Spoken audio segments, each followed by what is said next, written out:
Là où on s'aperçoit que de la nature de ce gouvernement, c'est typiquement dans ce genre de moment où en fait il dévoile ce qu'il est, c'est-à-dire un gouvernement libéral, voire ultralibéral, qui met en place une politique qui se base sur la régression salariale, qui amène des propositions comme la loi travail, qui l'a fait passer en force et qui aujourd'hui considère que les salariés c'est les fautifs, donc dès qu'ils se révoltent, il faut les punir. Et c'est ce qu'il a fait avec les Goodyear en choisissant de continuer à les poursuivre alors même que personne ne lui demandait.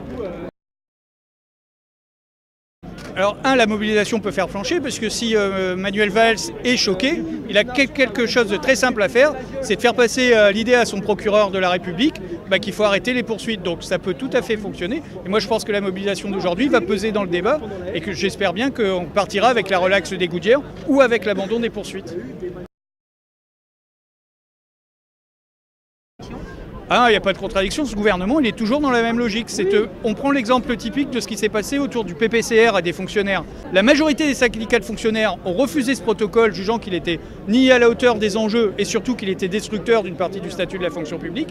Et le gouvernement a décidé de passer en force en disant que ça va s'appliquer. Donc Manuel Valls ne peut pas s'étonner aujourd'hui de ce qui se déroule et ne peut pas nous tenir un double discours sur sa volonté d'écouter les syndicats, alors même que quand il leur demande leur avis, il n'en tient pas compte.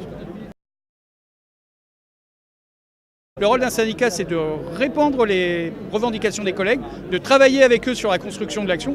Et c'est ce qui se déroule aujourd'hui dans un certain nombre de départements à la DGFiP, le Nord, qui est très en pointe sur l'action, mais il y a aussi une série d'initiatives dans les Pyrénées-Orientales, il y a un certain nombre de choses qui se sont déroulées en Savoie, enfin, il y a beaucoup de choses, et on espère qu'il se déroulera aussi beaucoup de choses le 15 novembre, puisqu'il y a une journée de grève prévue aux finances publiques.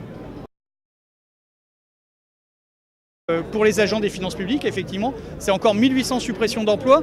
Et puis surtout, on a toute une série de projets de réforme qui massacrent notre administration bout par bout. Retenue à la source, qui est aujourd'hui, pour la CGT Finances Publiques, n'est pas acceptable et un projet qui doit être retiré. Il y a une série d'éléments qui vont transformer la relation avec les usagers, c'est-à-dire l'accueil sur rendez-vous, les centres téléphoniques. Globalement, très simplement, on est en train de dire aux usagers ne venez plus aux finances publiques parce qu'on n'a pas les moyens de vous recevoir. Ce n'est pas notre position, et que plutôt que de faire des grands discours dans les médias, les politiques devraient nous donner les moyens de travailler. Et c'est pour ça qu'on se mobilise aujourd'hui, nous, pour avoir simplement les moyens de travailler et de répondre aux besoins de services publics.